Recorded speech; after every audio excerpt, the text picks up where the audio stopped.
ناظرین، آج کی کہانی ایک نوجوان کی کہانی ہے اور یہ ایک سچی کہانی ہے۔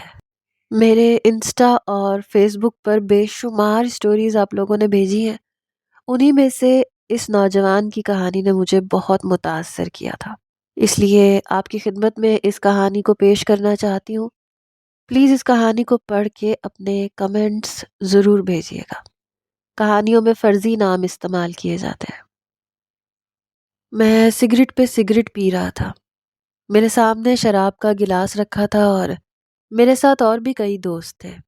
سامنے موجود لڑکی ہم سب کے چین چرا رہی تھی۔ اس وقت میں سنگاپور کے ایک کلب میں بیٹھا تھا۔ یوں تو میں پاکستانی تھا، لیکن میرے والدین دونوں ہی بہت حسین تھے، اس لیے میں بھی بہت خوبصورت تھا۔ میرا رنگ بھی انگریزوں کی طرح سفید دودھیا تھا اور آنکھیں نیلے رنگ کی۔ مجھے دیکھ کر کوئی یہ نہیں کہہ سکتا تھا کہ میں پاکستان سے تعلق رکھتا ہوں۔ میرے باپ کے پاس پیسے کی ریل پیل تھی، کسی چیز کی کوئی کمی نہیں تھی، اس لیے میرا مزاج عیاش قسم کا تھا۔ حالانکہ سب لڑکے جو میرے دوست تھے پاکستانی تھے، سب بیٹھ کر اس کلب ڈانسر کا ڈانس دیکھ رہے تھے اور ٹھنڈی آہیں بھر رہے تھے، لیکن مجھے کہیں جانا تھا۔ میں اٹھا اور ریمپ پر اس لڑکی کے ساتھ ڈانس کرنے لگا۔ پہلے تو میں یوں ہی ڈانس کرتا رہا۔ وہ ایک چائنیز لڑکی تھی، اسکرٹ اور شرٹ میں ملبوس تھی اور نشے سے چور تھی۔ نشے میں اس کا دو آتشہ حسن مجھے پاگل کر رہا تھا۔ پہلے تو میں نے اسے ہلکا پھلکا ہی ٹچ کیا، کیونکہ اس کلب میں لڑکیوں کے ساتھ چھیڑ چھاڑ کرنا منع تھی، لیکن میرے جذبات بے قابو سے ہونے لگے۔ میں نے بہت پیار سے اس لڑکی کو اپنی باہوں میں جکڑ لیا اور پھر اپنی گستاخیاں کھلے عام شروع کر دی۔ وہ لڑکی مجھ سے اپنا آپ چھڑوانے لگی، ساتھ ہی اس نے ہیلپ ہیلپ کہنا شروع کر دیا۔ میں خود نشے میں چور تھا، پھر نشے میں کہاں ہوش رہتا ہے۔ وہاں پر موجود اسٹاف کے لڑکے آ گئے اور مجھے اس لڑکی سے پیچھے کرنے لگے۔ وہ میرے 5 منٹ کی شدتیں بھی نہیں سہ پائی تھی۔ مجھے گندی گندی گالیاں بکنے لگی۔ میں بھی انگریزی زبان میں اسے برا بھلا کہنے لگا کہ تم کون سی شریف ہو، 7 پردوں والی ہو، اپنا آدھا ادھورا وجود دکھاؤ گی تو ہم جیسے تو پاگل ہوں گے نا۔ بہرحال مجھے کلب سے باہر نکال دیا گیا۔ شاید میں ان کم عمر لوگوں میں شمار ہوتا ہوں گا جو کہ 6-7 سال کی عمر میں پہلی بار کلب گئے ہوں گے۔ جی ہاں دوستو، میرے والد زیادہ تر بیرون ملک میں رہتے تھے اور اکثر مجھے اور میری والدہ کو بھی لے جاتے تھے، اور وہ کلب میں بھی جاتے تھے۔ جس اپارٹمنٹ میں ہم لوگ رہتے تھے وہاں نیچے ہی کلب بنا ہوا تھا۔ اکثر میرے والد اس کلب میں جاتے ہیں۔ ایک بار میں بھی ان کا پیچھا کرتا ہوا کلب تک پہنچ گیا۔ شیشے کا بیرونی دروازہ تھا، اندر رنگ برنگی روشنیاں دیکھ کر مجھے سب بہت اچھا لگ رہا تھا، لیکن وہاں پہ ہونے والی بدتمیزیاں دیکھ کر پہلے تو مجھے برا لگا، لیکن پھر میں بار بار جانے لگا۔ ایک بار میرے والد کلب نہیں گئے تھے، اوپر ہی تھے میری والدہ کے پاس، لیکن میں نیچے کلب میں چلا گیا۔ کسی نے اندر جانے کے لیے دروازہ کھولا تو میں بھی اندر داخل ہو گیا۔ سامنے ٹیبل پر شراب کی بوتلیں اور گلاس پڑے تھے۔ کسی میں بچی ہوئی شراب تھی، کسی میں بھری ہوئی تھی۔ مجھے لگا شاید پیپسی کی بوتل ہے، کولڈ ڈرنک ہے۔ میں کولڈ ڈرنک کا بہت شوقین تھا، اسی لیے میں نے بھی ایک گلاس پکڑا اور پی لیا، لیکن اسے پیتے ہی مجھے چکر سے آنے لگے۔ کم عمر تھا اس لیے میں کچھ ہی دیر میں بے ہوش ہو گیا۔ وہاں پہ اسٹاف نے جب دیکھا تو مینیجر کو انفارم کیا۔ مینیجر مجھے پہچانتا تھا، اس نے میرے والد کو بلایا۔ میرے والد مجھے اٹھا کے گھر پہ لے گئے۔ جیسے ہی مجھے ہوش آیا تو میرے والد نے مجھے بہت ڈانٹا۔ میری والدہ کا شمار بھی ماڈرن قسم کی عورتوں میں ہوتا تھا۔ وہ کہنے لگی کیوں ڈانٹ رہے ہیں بچے کو، کیا ہو گیا جو اس نے پی لی، کوئی بات نہیں، پیار سے سمجھا دیں۔ میرے والد بھی مجھ پر زیادہ زور زبردستی نہیں کرتے تھے، کبھی کبھی ڈانٹ دیا کرتے تھے۔ انہوں نے بھی اس بات کو اتنا سیریس نہیں لیا۔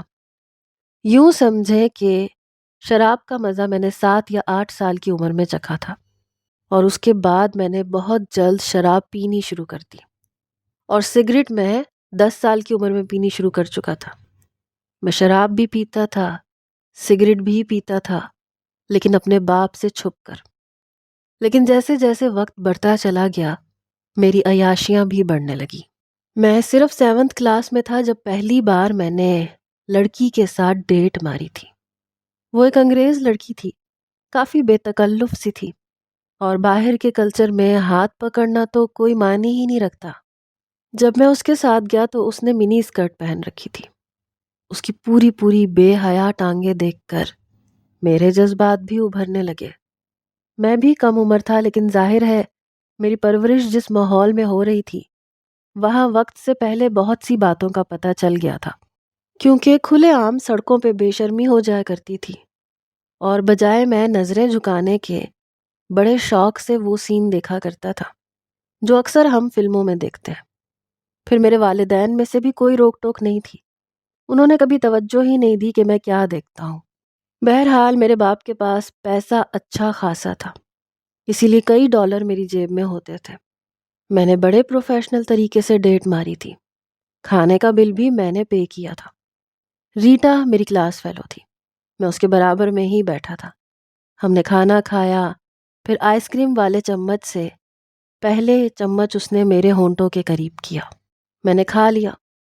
اس کے بعد اس کی بے حجاب ٹانگوں پہ میں نے اپنا ہاتھ رکھ دیا، لیکن اس نے کوئی اختلاف نہیں کیا، کچھ نہیں کہا۔ ہلکی ہلکی گستاخیاں کرتے میں ڈرتے ڈرتے کر رہا تھا، کیونکہ بہت کم عمر تھا۔ دل زور زور سے دھڑک رہا تھا اور اچھا بھی لگ رہا تھا۔ بہرحال اس لڑکی نے میرا پورا ساتھ دیا اور میری ڈیٹ کو شاندار کر دیا۔ حالانکہ کم عمر تو وہ بھی تھی، لیکن میں نے کہا نا کہ ماحول کی پرورش بہت اثر انداز ہوتی ہے۔ میں بڑا خوش تھا، لیکن ایک عجیب سا چسکا سا لگنے لگا جو وقت گزرنے کے ساتھ ساتھ بڑھتا چلا گیا۔ بہت کم عمری میں میں نے زناکاری بھی شروع کر دی۔ یہ تو میری احتیاط تھی کہ میں اپنے باپ سے کچھ نہیں کہتا تھا اور ماں سے بھی ہر چیز پوشیدہ رکھتا تھا، لیکن میرے خیال سے ماں باپ اولاد کی ایسی ایکٹیویٹیز کو اچھے طریقے سے جان سکتے ہیں، اور جان جاتے بھی ہیں۔ ہاں، چشم پوشی رکھیں تو وہ ایک الگ بات ہے۔ میرے والدین کے ساتھ بھی ایسا ہی تھا، انہوں نے چشم پوشی اختیار کر رکھی تھی۔ ویسے بھی گناہ میں بڑی کشش ہوتی ہے، کیونکہ شیطان اسے بڑا دلچسپ کر کے دکھانے کی کوشش کرتا ہے۔ نظروں کا زنا ہم سے سب کچھ کروا لیتا ہے، کیونکہ آنکھیں خطرناک تیروں میں سے ایک تیر ہے۔ اگر اس پہ قابو نہ کیا جائے تو سمجھو کہ آپ آہستہ آہستہ شیطان کے شکنجے میں جکڑے ہوئے ہو، اور میں تو پورا ڈوب چکا تھا۔ 16-17 سال کی عمر میں میں بہت کچھ کر چکا تھا۔ میں نے میٹرک تک سنگاپور کے ایک ہائی اسکول میں تعلیم حاصل کی، اس لیے انگریزی زبان پہ اچھا خاصا عبور حاصل کر چکا تھا، کوئی مسئلہ ہی نہیں تھا۔ اور جن دنوں کی میں بات کر رہا ہوں ان دنوں تعلیم کسی کے پاس ہو نہ ہو، بس اسے انگلش بولنی آنا ضروری ہوتا تھا۔ جسے انگلش آتی تھی سمجھتے تھے کہ بس اس سے زیادہ پڑھا لکھا اور بااعتماد کوئی ہے ہی نہیں۔ میرے والد کا کام پاکستان میں ہی شفٹ ہو چکا تھا۔ میں پاکستان آ گیا، لیکن سنگاپور میرا آنا جانا رہتا تھا۔ یہاں آ کر میرے والد نے کمائے ہوئے پیسوں سے ڈیفینس میں ایک بنگلہ لیا، شاندار گاڑی لی۔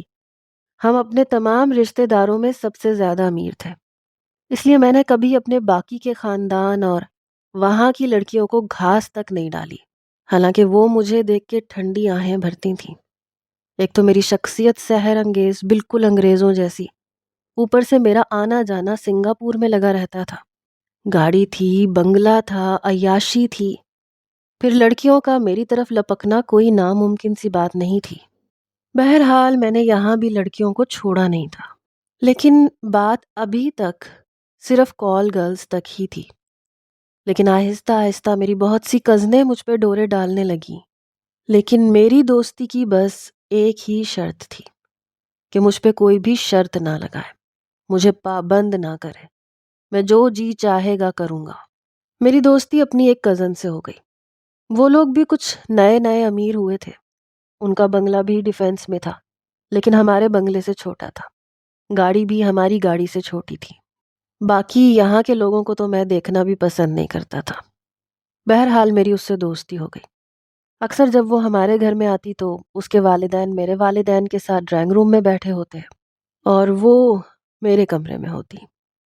پہلے پہلے تو بات باتوں تک ہی محدود رہی، لیکن ایک بار میں نے اسے کہا کہ مجھے تمہارے بندھے ہوئے بال اچھے نہیں لگتے، انہیں کھول دو۔ اس نے فوراً سے اپنے شولڈر کٹ بال کھول دیے۔ خوبصورت تو وہ بھی بہت تھی۔ شاید میرے والدین کا ارادہ تھا کہ ہمارا رشتہ ہو جائے، اور آپ کو تو پتہ ہے اگر شادی سے پہلے لڑکی بستر تک آ جائے تو دل میں نہیں بستی، دل سے اتر جاتی ہے، اور میں بھی ایسا ہی تھا۔ میں نے کھڑے ہو کر اس کے بالوں میں انگلیاں چلانی شروع کر دی۔ پہلے تو وہ کچھ گھبرائی، لیکن پھر میں نے اسے اپنی باہوں میں جکڑ لیا۔ جو گستاخی میں اس کے ساتھ کر چکا تھا، اس کے بعد فوراً سے وہ مجھ سے اپنا ہاتھ چھڑا کے کمرے سے باہر جا چکی تھی، اور میں مسکرا رہا تھا۔ بہرحال کچھ دن بعد میں نے اسے ریسٹورنٹ میں بلایا، لیکن وہ ریسٹورنٹ ایسا تھا کہ اس کے اوپر ہوٹل بنا ہوا تھا۔ وہاں میں ایک کمرہ بک کروا چکا تھا۔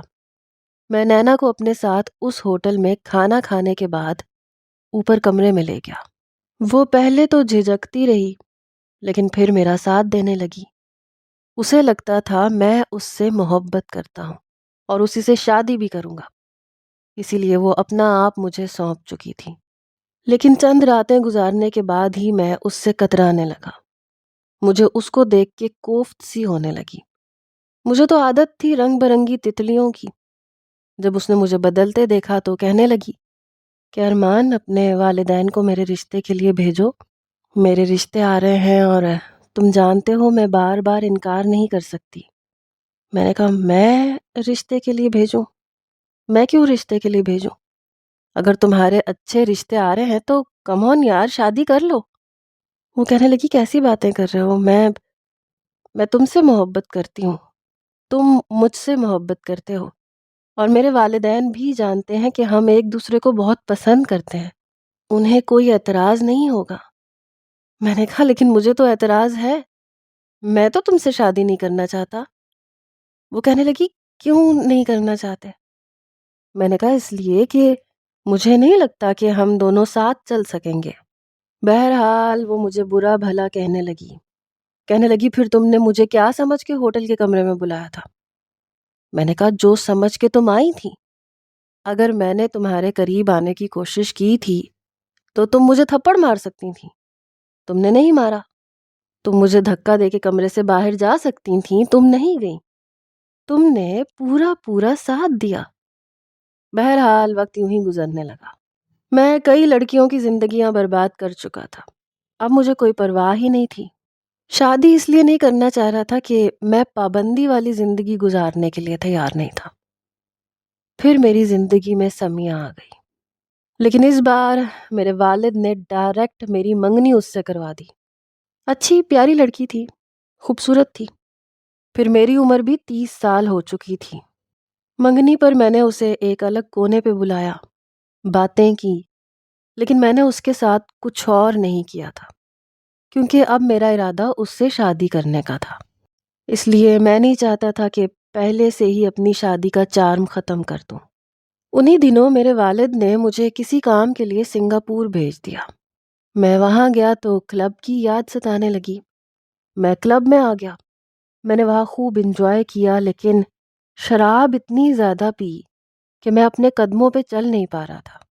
پھر گاڑی بھی مجھے خود ہی ڈرائیو کر کے اپنے فلیٹ تک جانا تھا۔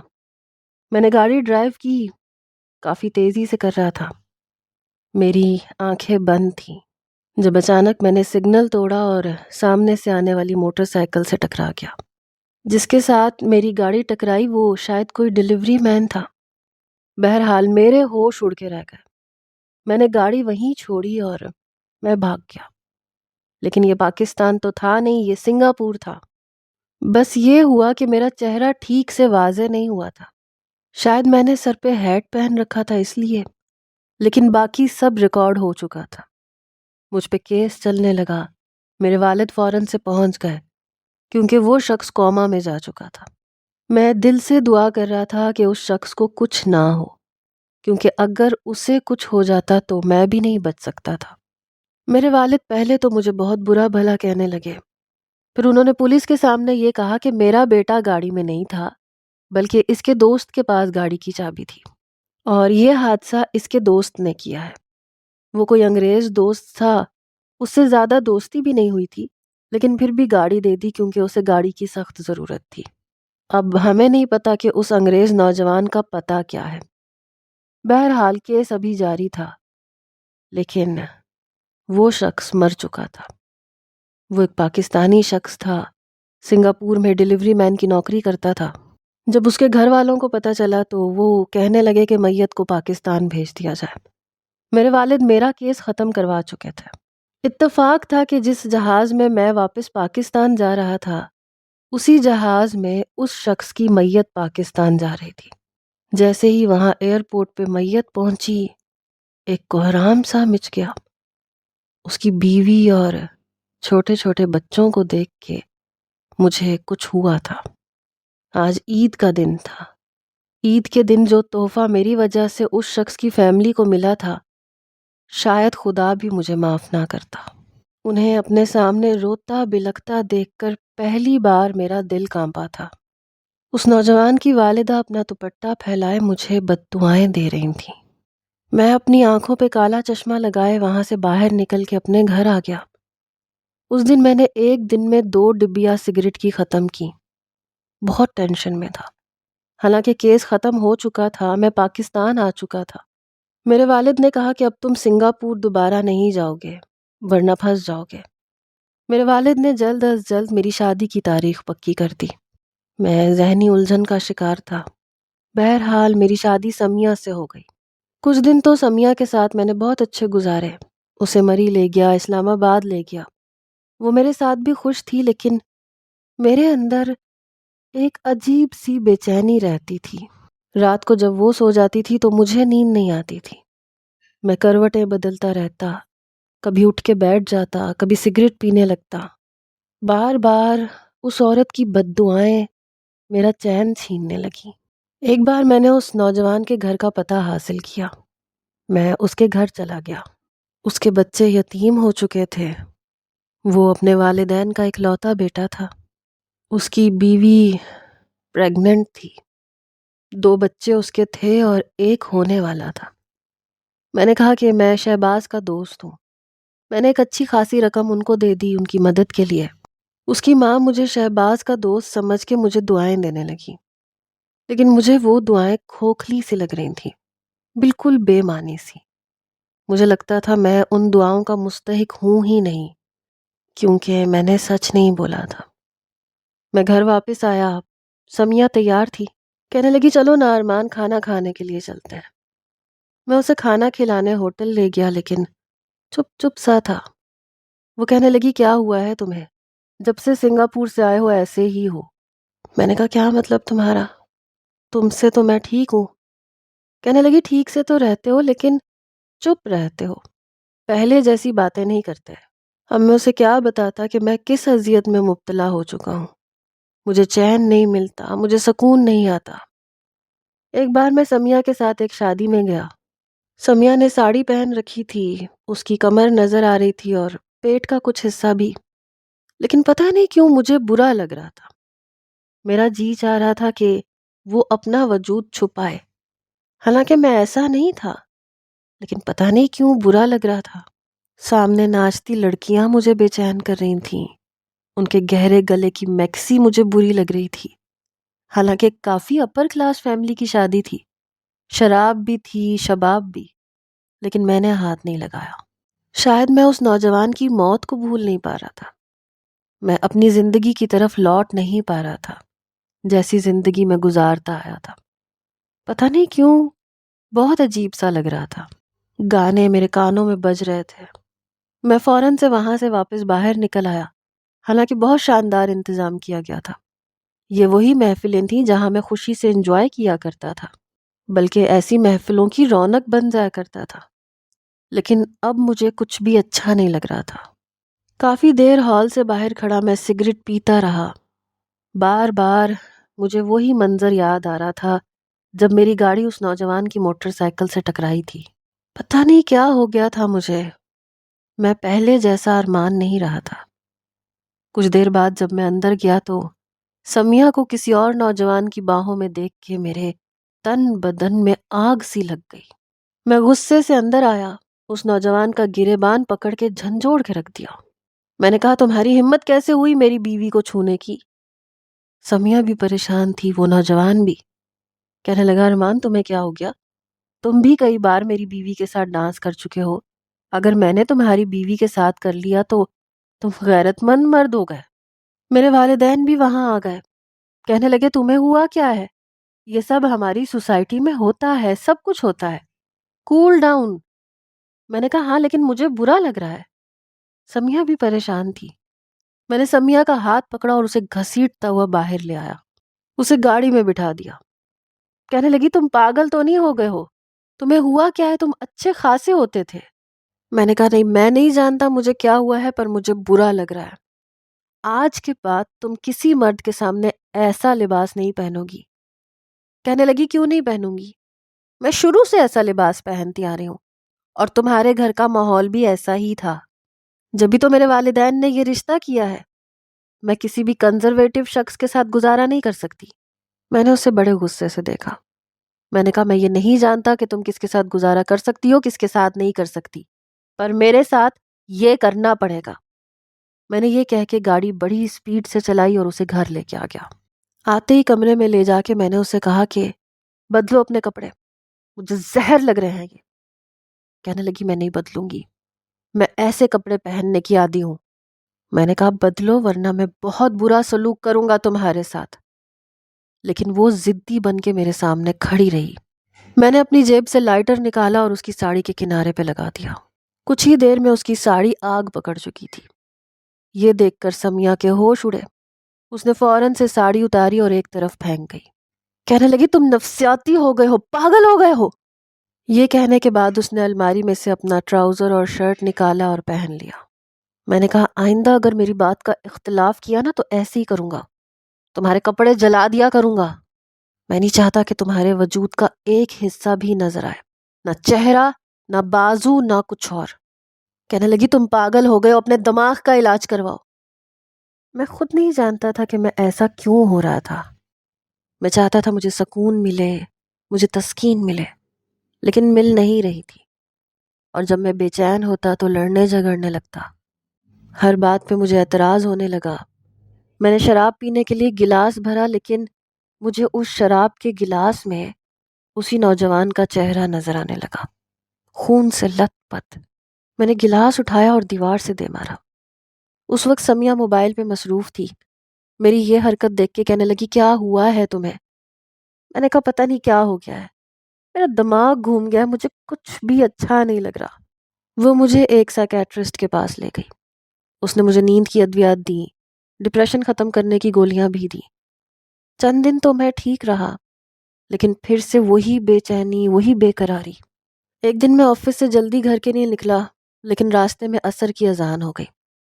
پتہ نہیں مجھے کیا ہوا، اذان کی آواز سن کے خود بخود گاڑی مسجد کے سامنے جا کے روک دی۔ میں نے کبھی نہ نماز پہ توجہ دی تھی، نہ کبھی کلام پاک پہ۔ البتہ بچپن میں پڑھا تھا، کچھ کچھ یاد تھا۔ میں نے وضو کیا، وہ بھی اپنے برابر والے شخص کو دیکھ دیکھ کے۔ پھر امام صاحب کے پیچھے کھڑا ہو کے نماز پڑھنے لگا، لیکن نماز کے دوران میری آنکھوں سے آنسو بہہ رہے تھے۔ نماز کے بعد مولانا صاحب نے دینی باتیں شروع کر دیں، تعلیم شروع کر دی۔ میں خاموشی سے سننے لگا۔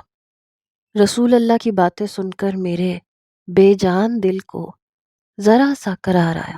ایسے لگا تھا کہ اندر لگی ہوئی آگ کو ذرا سی تسکین پہنچی تھی۔ پھر میں کوئی نماز پڑھنے لگا، لیکن بے چینی تھی کہ میری قطرہ قطرہ جان نکال رہی تھی۔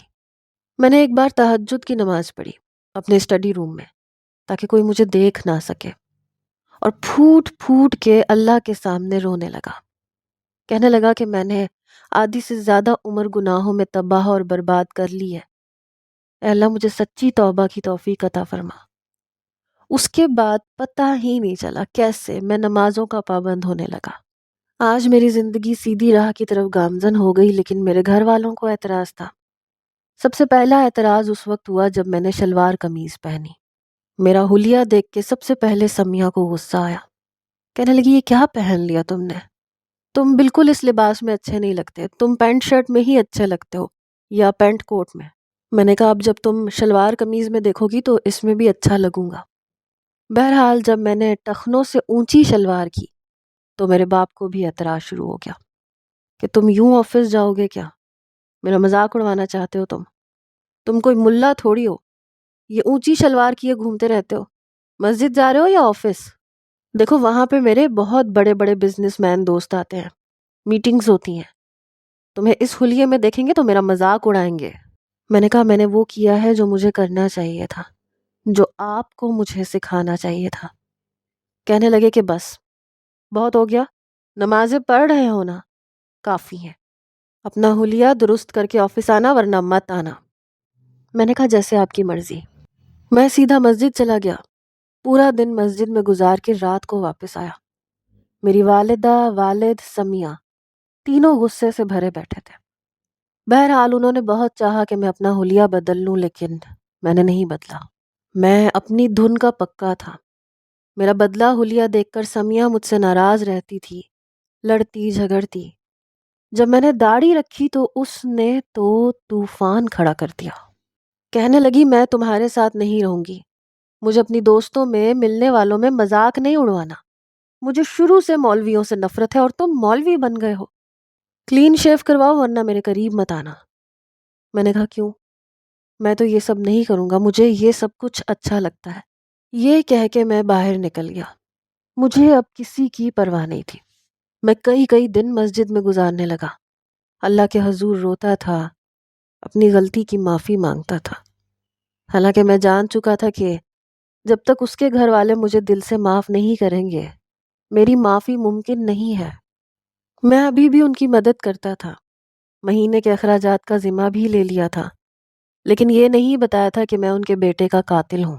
وہ مجھے بڑی دعائیں دیتی تھیں، کہتی تھی کہ تم نے تو میرے بیٹے کی کمی پوری کر دی، سارے اخراجات اپنے سر پہ لے لیے۔ اس شخص کے معصوم بچوں کے سر پہ میں ہاتھ رکھتا تھا، کبھی انہیں سینے سے لگاتا تھا۔ سب یہی سمجھتے تھے کہ میں شہباز کا دوست ہوں، اگر انہیں پتہ چلتا کہ میں نے اسے مارا ہے تو پتہ نہیں کیا کرتے۔ ایک بار میں نے اپنا دل بڑا کیا، اپنے اندر جرت، طاقت پیدا کی، اور شہباز کی والدہ کے پاس جب پیسے لے کے گیا تو ان کے پیروں میں بیٹھ گیا۔ وہ کہنے لگی بیٹا یہاں کیوں بیٹھے ہو، مجھے شرمندہ نہ کرو۔ میں نے کہا ماں جی میں آپ کا گنہگار ہوں۔ شہباز کی بیوی مجھے بھائی کہتی تھی، بھائی سمجھتی بھی تھی۔ وہ کچن میں میرے لیے چائے بنا رہی تھی، مجھے یوں اپنی ساس کے پاؤں میں دیکھا تو کہنے لگی بھائی آپ ہمیں کیوں شرمندہ کر رہے ہیں، شہباز کے بعد اللہ نے آپ کو فرشتہ بنا کے بھیجا ہے۔ میں نے کہا میں فرشتہ نہیں ہوں، آپ نہیں جانتے میں بہت بڑا گنہگار ہوں۔ وہ کہنے لگے آپ ہمارے لیے تو بہت نیک ہیں، بہت اچھے انسان ہیں، ورنہ کون پوچھتا ہے کسی کو۔ میں نے اس کے سامنے بھی ہاتھ جوڑ دیے، میں نے کہا مجھے معاف کر دیں۔ وہ کہنے لگی بھائی مجھے شرمندہ نہ کریں، آپ کیسی باتیں کر رہے ہیں۔ شہباز کے بچے بھی مجھے ٹکر ٹکر دیکھ رہے تھے اور میں زار و قطار روئے جا رہا تھا۔ ابھی تک اپنے اندر جتنا ضبط باندھا ہوا تھا وہ سب جیسے ٹوٹ گیا۔ میں نے کہا اماں جی شہباز میری گاڑی سے ٹکرایا تھا، میں اس کا مجرم ہوں۔ اس کی والدہ کا جو ہاتھ میرے سر پہ تھا فوراً سے پیچھے ہٹا۔ میں رونے لگا۔ وہ کہنے لگی تم ہوش میں ہو، کیا کہہ رہے ہو؟ اس بار ان کا لہجہ عجیب تھا، وہ نم آنکھوں سے مجھے دیکھ رہی تھی۔ اس کی بیوی بھی کچن کے دروازے پہ مجھے بڑی حیرت بھری آنکھوں سے دیکھ رہی تھی۔ میں اس کے پاس آ گیا، ہاتھ جوڑ کے معافی مانگنے لگا۔ میں نے کہا بہن مجھے معاف کر دو، شہباز میری گاڑی سے ٹکرایا تھا، میں اس کا مجرم ہوں، مجھے جو چاہے سزا دے دو، پھانسی پہ چڑھا دو، مار دو۔ اس نے ایک زوردار تھپڑ میرے منہ پہ مارا، کہنے لگی دفع ہو جاؤ یہاں سے، چلے جاؤ یہاں سے۔ میں نے کہا اور مارو، مجھے اور مارو، میں مار کھانے کے قابل ہوں، پر مجھے معاف کر دو، مجھے چین نہیں آتا، مجھے ایک لمحہ چین نہیں آتا، میں تھک چکا ہوں رو رو کے، معافیاں مانگ کے، پر میں جانتا ہوں جب تک آپ لوگ مجھے معاف نہیں کرو گے مجھے سکون نہیں مل سکتا۔ اس کی والدہ نے بھی مجھے یہی کہا کہ یہاں سے چلے جاؤ اور آئندہ ہمارے گھر میں کبھی قدم نہ رکھنا، پر میں نے کہا میں نہیں جاؤں گا، یا تو مجھے سزا دے دیں یا معاف کر دیں۔ اس کی والدہ نے پہلے تو مجھے بہت مارا، دونوں ہاتھوں سے پیٹا، لیکن پھر مجھے گلے لگا کے رونے لگی، کہنے لگی میں تمہارا کیا بگاڑ سکتی ہوں، تم سے تو میں نفرت بھی نہیں کر سکتی، میرے شہباز کے بعد تیری وجہ سے میرے گھر کا چولہا جل رہا ہے۔ میں بھی رو رہا تھا، بہت رو رہا تھا۔ بہرحال ان لوگوں نے مجھے معاف کر دیا تھا۔ اب جا کے دل کو ذرا سا قرار ملا تھا۔ کئی مہینوں بعد آج میں گہری نیند سویا تھا، لیکن فجر کے ٹائم آنکھ کھل گئی، وضو کیا، نماز پڑھی، لیکن سمیہ کو دیکھا تو اپنے کپڑے بیگ میں رکھ رہی تھی۔ میں نے کہا تم کہاں جانے کی تیاری کر رہی ہو؟ کہنے لگی ارمان میں تمہارے ساتھ نہیں رہ سکتی، تمہیں ایک چیز کو منتخب کرنا ہوگا، یا تو میں یا تمہارا یہ مولانا والا حلیہ۔ میں نے تم سے شادی تمہاری سحر انگیز شخصیت دیکھ کر کی تھی، بخدا اگر مولوی والے حلیے میں میرے سامنے بھی آتے تو میں ایک نظر بھی تم پہ نہ ڈالتی۔ اگر تمہیں مجھ سے محبت ہے تو بدل دو اپنا حلیہ۔ میں نے کہا نہیں، یہ نہیں بدل سکتا، بڑی مشکل سے تو صراط مستقیم کا راستہ دیکھا ہے، بڑی مشکل سے تو یہ پتہ چلا ہے کہ میں اس دنیا میں آیا کیوں ہوں، یہاں رہنے کا، جینے کا میرا مقصد کیا ہے۔ میں یہ راستہ نہیں چھوڑ سکتا، لیکن میری ایک بات یاد رکھنا، اگر تم دروازے سے باہر نکلی تو یاد رکھنا اس گھر کے دروازے تمہارے لیے بند ہو جائیں گے۔ وہ کہنے لگی میں نے جس ارمان سے محبت کی تھی وہ تم نہیں ہو، اور ابھی میں جوان ہوں، بچے بھی پیدا نہیں کیے، مجھے کوئی بھی مل جائے گا، لیکن مسئلہ تمہارا ہے، تم سے کوئی بھی لڑکی شادی نہیں کرے گی۔ یہ کہہ کے وہ چلی گئی۔ میں نے اسے ڈیورس پیپرز بھجوا دیے تھے اور اسے بھی کوئی اعتراض نہیں تھا۔ وہ کافی حقیقت پسند تھی، شاید اس لیے۔ میں نے مسجد کے امام صاحب سے کہا کہ اپنے مدرسے کی کوئی بے سہارا اور یتیم لڑکی سے میرا نکاح کر دیں، مجھے ایک پردے دار اور دین دار لڑکی چاہیے۔ مولانا صاحب نے میرا نکاح آمنہ سے کروا دیا۔ جب میں اسے گھر لے کے آیا تو میرے والدین نے بہت شور مچایا تھا، لیکن مجھے پرواہ نہیں تھی، کیونکہ آمنہ پردہ کرتی تھی اور دین دار بھی تھی۔ آہستہ آہستہ میرے ماں باپ کو آمنہ کو قبول کرنا پڑا۔ اس نے بھی میرے ماں باپ کی کڑوی کسیلی بڑی باتیں سنی۔ اللہ نے مجھے جب بیٹی سے نوازا تو میری آنکھوں سے آنسو بہہ رہے تھے کہ اللہ تعالیٰ نے میری مغفرت فرما لی، تبھی تو مجھے اپنی رحمت سے نوازا ہے۔ ابھی بھی میں باقاعدگی سے شہباز کے گھر والوں کو خرچہ بھیجتا تھا، ابھی بھی ان کی کفالت کرتا ہوں۔ اب تو اس کے بیٹے جوان ہو گئے ہیں، مجھے ماموں ماموں کہتے ہیں۔ میں نے ان کی تعلیم مکمل کروائی، انہیں اپنی فیکٹری میں کام پہ بھی لگایا۔ اب میرا دل کچھ مطمئن ہے، لیکن آج بھی جب مجھے وہ واقعہ یاد آتا ہے تو میری آنکھوں سے آنسو نکلنے لگتے ہیں۔ اس واقعے نے میری زندگی کو یکسر بدل کے رکھ دیا ہے۔ جو کچھ بھی ہوا اس کا ملال مجھے ابھی بھی ہے، اور شاید یہ قبر تک میرے ساتھ جائے گا۔ میں نے ایک بار سمیہ کو بھی دیکھا، چہرے کی رونق ختم ہو چکی تھی، اپنے لیے کپڑے خرید رہی تھی، ساتھ میں سگریٹ پی رہی تھی، کیونکہ اس کی شادی دوبارہ کسی سے نہیں ہوئی۔